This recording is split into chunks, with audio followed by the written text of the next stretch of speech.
কি যে কষ্ট বন্ধুরা। হ্যান্ডেল মারতে মারতে আমার শরীর চেহারা দেখো কি হয়ে গেছে। কি হ্যান্ডেল মেরেছি দেখো, সকাল দুপুর রাত্র 3 বেলা খাবারের জায়গায় হ্যান্ডেল মারতাম, এখন জিমে ভর্তি হবে। দেখো বন্ধুরা, বন্ধুরা আমার দিকে কেউ তাকায়ও না হ্যান্ডেল মারার কারণে। দেখো হ্যান্ডেল মারতে মারতে পুরো চিকন হয়ে গেছি, প্রচুর পিছনের দ্বারা মারা বাইরে গেছে বন্ধুরা। আহারে কিরকম দেখাইতেছে, রগ মগ বাইরে পুরা জায়গায় পড়ছে বন্ধুরা। হায় হায় রে, আমার রানের চেয়ে আর হাতের পিছিয়ে অনেক মোটা। কি কষ্ট, ভালো দেখায় না আমাকে। মেয়েরা আমাকে পছন্দ করে না, সরে যাচ্ছে।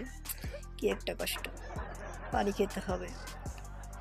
কিছুই ভালো লাগছে না, মনে হচ্ছে আমি গলায় ধরে যে মারা যাই। জিম করি, পোশাক দিতে অনেক পরিশ্রম করতে হবে। শেষ মাস কিন্তু দেখো বন্ধুরা, অনেক সুন্দর আমার বটি হয়েছে। এরকম বটি তোমরা তৈরি করতে পারে, হ্যান্ডেল মারা ছেড়ে দাও। হ্যান্ডেল না মারলে কিন্তু বন্ধুরা কোনোদিন বটি হবে না।